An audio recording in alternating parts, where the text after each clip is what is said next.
Gugatan perdata Kementerian Lingkungan Hidup dan Kehutanan terhadap PT Bumi Mekar Hijau atau BMH senilai 7,8 triliun rupiah ditolak Majelis Hakim Pengadilan Negeri Palembang. Hakim menganggap tuduhan yang diberikan kepada perusahaan tidak dapat dibuktikan.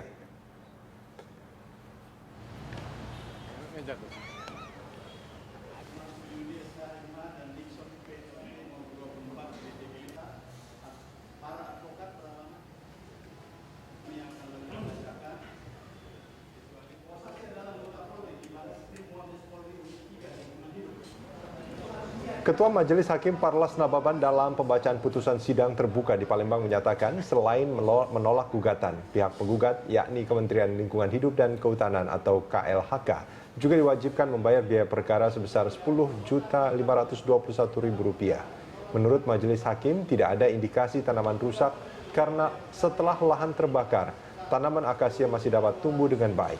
Selain itu, Hakim menambahkan pihak penggugat juga tidak dapat membuktikan adanya kerugian ekologi, seperti adanya perhitungan kehilangan unsur hara dan kehilangan keanekaragaman hayati. Sebelumnya, gugatan dilayangkan negara atas terbakarnya lahan hutan tanaman industri pohon akasia seluas 20.000 hektar milik PT BMH pada 2014 di Distrik Simpang Tiga Sakti dan Distrik Sungai Biuku, Kabupaten Ogan Komering Ilir. Menanggapi putusan sidang, Dirjen Penegakan Hukum KLHK Rasio Ridosani mengaku kecewa dan akan melakukan banding. Dan hal yang lebih penting tadi disampaikan bahwa penanggung jawab izin ya, seharusnya bertanggung jawab terhadap kebakaran di lokasi mereka, apapun penyebabnya. Ini yang harus menjadi perhatian. Jadi perlu kami sampaikan bahwa seharusnya penanggung jawab izin dalam hal ini PT Bumi Mekar Hijau harus bertanggung jawab terhadap kebakaran di lokasi mereka, apapun penyebabnya. Pemirsa, untuk membahas hal ini di studio telah hadir Direktur Eksekutif Walhi Abednego Tarigan, dan kami juga mengundang Anda untuk berpartisipasi dalam dialog ke nomor telepon yang nanti akan kita cantumkan di bawah layar. Saya langsung ke Mas Abednego. Mas, ini kalau kita bicara hasil putusan Majelis Hakim di Pengadilan Negeri Palembang, apa yang terasa pertama kali dengan putusan itu bagi Anda? Ya, bagi kami sebagai organisasi lingkungan hidup tentu sangat kecewa dengan keputusan itu. Terlebih kalau kita lihat dari dimensi dampak dari kebakaran hutan dan lahan yang tahun 2014 dan 2015 cukup luas. Ada jutaan orang terganggu, bahkan tahun 2015 kita lihat ada korban jiwa karena gangguan kesehatan, dan begitu juga dengan persoalan-persoalan lingkungan hidup dan ekonomi yang lain. Tentu keputusan ini juga justru disinsentif bagi mereka yang tidak melakukan pembakaran. Karena yang melakukan pembakaran dan kebakaran ini kan motifnya itu motif ekonomi. Ya. Dan ini merugikan sektor industri itu sendiri. Kenapa saya katakan merugikan? Artinya kita di dalam penegakan hukum dunia internasional, misalnya di Straits Times kemarin saya baca beberapa hari yang lalu, itu memang sangat kritis terhadap keputusan ini, di mana tidak memberikan satu sinyal yang kuat bahwa di dalam aspek penegakan hukum itu Indonesia sangat tegas di dalam tidak tegas di dalam persoalan-persoalan lingkungan. Akhirnya pemerintah juga yang disalahkan sebetulnya, meskipun sebetulnya pemerintah yang menggugat dalam hal ini. Ya betul, dan pemerintah yang akan menjadi terkena dampak, karena yang mengurus sektor ini pada akhirnya kan hari-harinya itu pemerintah gitu. Nah, ini yang kita lihat dampak jangka menengah dan jangka panjang dari putusan ini.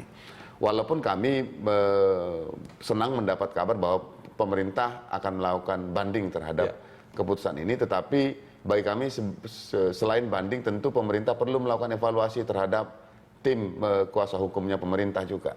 Kemudian Kenapa? juga Ada catatan-catatan? Ada catatan sedikit ya. Kami melihat misalnya bahasanya mungkin kurang tepat, tapi militansi pengacara kami lihat di lapangan itu kurang. Misalnya dalam pemantauan kami beberapa bulan terakhir, selesai persidangan langsung pulang gitu. Sementara pengacaranya perusahaan tuh ketemu wartawan, menjelaskan itu kami lihat tuh ini kan penting untuk mengimbangi pembentukan opini, mengimbangi juga bagaimana menjelaskan perkara-perkara yang ada. Ini menurut kami ini jadi kalau catatan. Pengacaranya pemerintah itu artinya dari kejaksaan. Kalau dari kejaksaan.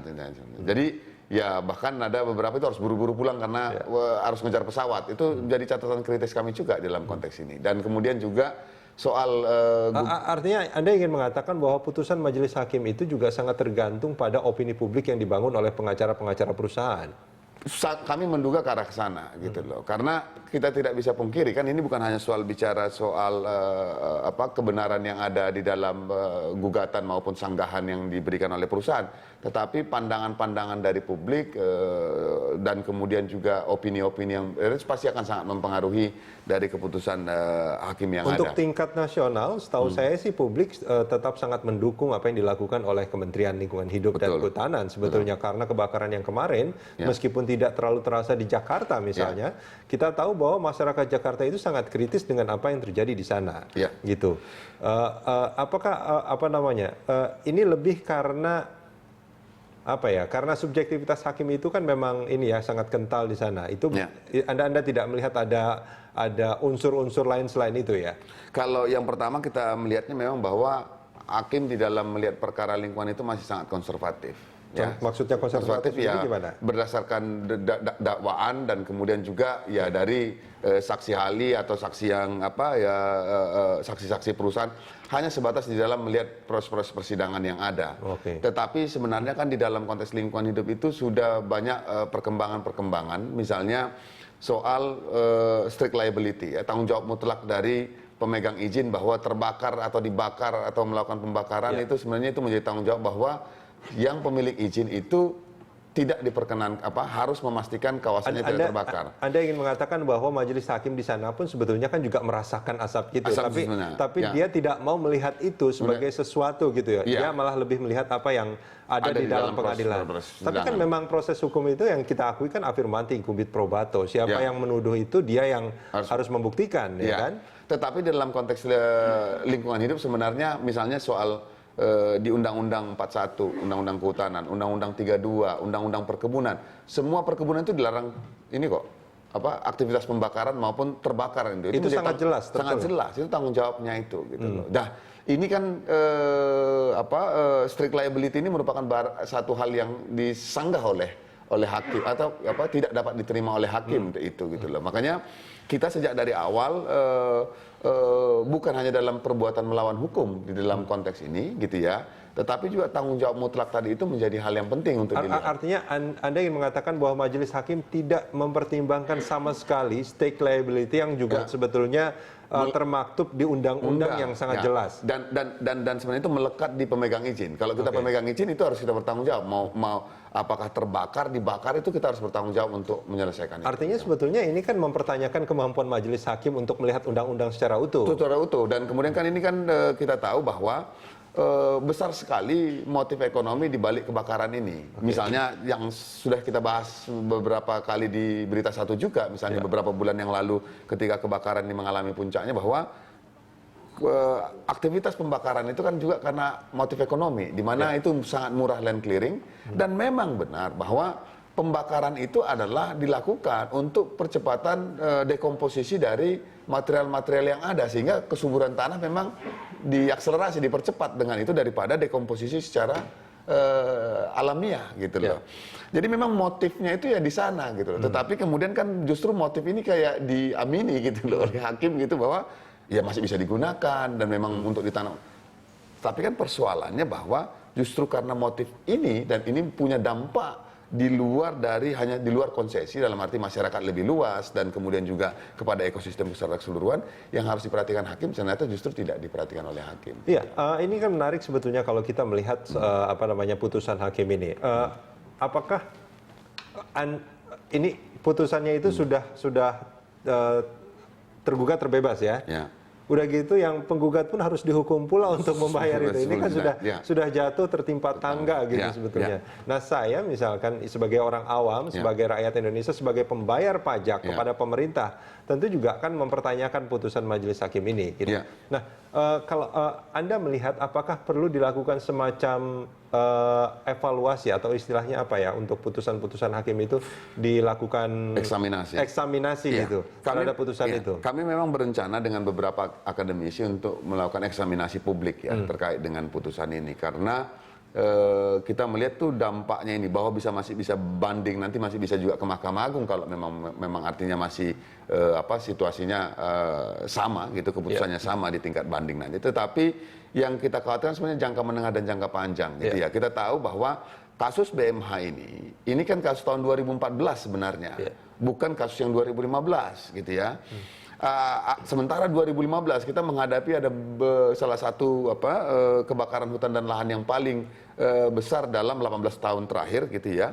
Dan ini kan akan memberikan satu presiden kepada keputusan-keputusan berikutnya. Nah, ini gitu kan loh. sebetulnya kebakaran hutan itu bukan hanya tahun ini. Ini yang terbesar selama ini gitu ya. Nah, akhirnya kan publik selalu bertanya-tanya, apakah di sana itu, di tempat kebakaran-kebakaran hutan itu terjadi, itu karena memang tidak adanya proses penegakan hukum yang tegas, yang berani, atau sebetulnya, atau mungkin ketidakmampuan untuk melaksanakan itu, atau sebetulnya mafia istilahnya kehutanan atau apa itu di sana itu memang begitu kental sehingga penegak hukum pun ikut bermain di sana.